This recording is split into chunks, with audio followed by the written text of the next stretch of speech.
If Hitler was still alive, will any of us hug him? Then why is the President of the United States hugging Kim Jong-un? This question was brought up by Yeomil Parks, a defector from North Korea who thought it was surprising to find that the US President, who is considered by many a symbol of democracy and freedom, was hugging one of the cruelest dictators in the world. North Korea is a fascinating country that sadly is going through one of the worst human rights violations in the world. The purpose of this presentation is not only to create empathy, but to encourage people to aid in any way possible North Korean citizens whose only crime was being born in the wrong side of the country.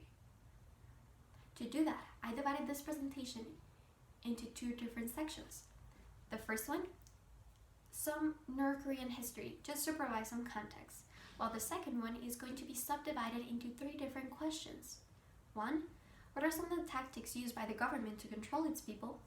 2. Why is people in North Korea not defending themselves? And third, why should we care? Starting with the context, before World War II, North Korea and South Korea used to be one single nation. In 1931, the Japanese attacked Korea. In response to this, the Soviet Union and the US decided to aid the Korean troops to get rid of the Japanese threat. When Korea was relatively safe, then it was the turn of the Soviet Union and the US to try to implement their ideologies into the country. We know this is a cold war. Capitalism versus communism. The north of Korea, led by Kim Il-sung, decided to take a communist approach, while the south of Korea, led by Syngman Rhee, instead wanted to be a capitalistic country like the US. The North still wanted reunification. For that reason, in 1950, the North attacked the South, starting the Korean War. To not make this story too long, the North was aided by China, while the South was aided by the US and the UN. In the end, the war ended where it started, in the parallel 38. Now, after the Armistice Agreement in 1953, the Korean War came to an end. Moving forward a little bit, after the Korean War, Kim Il-sung was still president of North Korea. But instead of applying the same communist ideology that the Soviet Union had, he decided to create his own. This is called the Juche ideology, a doctrine that defends independence, self-sufficiency, and complete control over those being governed. This leads us to our first question. What are some of the tactics used by the North Korean government to control its people? Well, I believe that the strongest one and the most dangerous one is indoctrination. Thanks to the increasing number of defectors from North Korea, we have a better understanding of their educational system. We are aware that since they're kids, they are taught that North Korea is the best country on the planet, and that the worst evil is the US in capitalism. One of the defectors mentioned that when she was in school, one of the stories told to them is that during the Korean War, Kim Il-sung was surrounded by a river and the enemy troops. In order to escape, he grabbed a piece of paper and using his superpowers, he was able to cross the river walking on the water. I know, this may sound ridiculous to us, but if we compare it to other traditions that North Koreans have to follow, we can find a pattern. For instance, every family in North Korea is obligated to have two portraits, one of Kim Il-sung and one of Kim Jong-il on one of the walls. They have to be cleaned every day with a special cloth provided by the government. If not, the family can get a punishment. We can see this veneration also in statues. The most famous statue is in Pyongyang, the capital of North Korea. Tourists and natives have to show their respect when crossing close to the statue. That means if you're wearing your jacket, zip it up, keep your hands out of your pocket, and make a reverence. Now, if we compare all these things, it seems like Kim Il-sung was trying to be portrayed, or try to portray himself on the same way that some religions portray Jesus. Now, I'm not trying to get into a religious debate here, but I'm saying in order to control people, he was trying to make them believe he was a supreme being.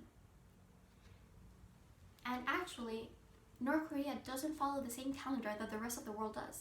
they follow the Juche calendar, which casually starts on the same year that Kim Il-sung was born. Now, the second question, and it's connected to this one, is so people in North Korea, don't they know that they're being manipulated? Don't they feel the need to revolt?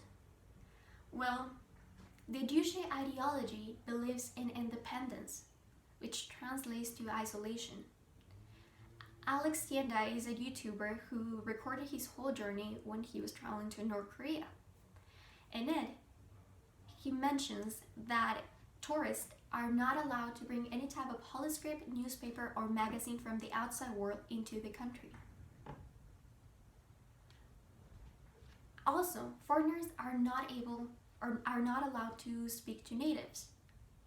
Well, it seems that the Juche ideology is trying to keep people isolated from the rest of the world. They're trying to keep them unaware of what's happening around them, because the only information they're getting is the one that the government is providing. In the end, the less information given to the people, the less desire for freedom. And for those who, despite that, decide to run out of the country, then Kim Jong-un, the current president of North Korea, just installed the 3-generation law. That means those who commit a capital crime,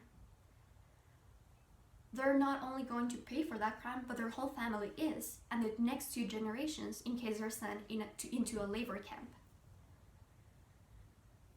So we can say that the way to control people and the reason they're not revolting is because, one, they're unaware, and second, they have fear.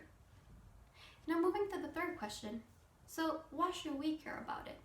Of course, we can talk about weapons of mass destruction, we can talk about the close relationship that North Korea has with China, but I believe that none of them is as important as humanity. We cannot commit the same crimes, the same mistakes that we did during World War II. We cannot let innocent people die. I believe that the worst enemy of humanity is indifference. Yes, we cannot save North Korea. Only people in North Korea can do that. But we can aid those refugees who escape the dictatorship and are barely adapting to a society by either volunteering or donating into organizations like Connect North Korea or Liberty in North Korea, among many others. We can do something. It may be small, but it can change someone's life. Thank you.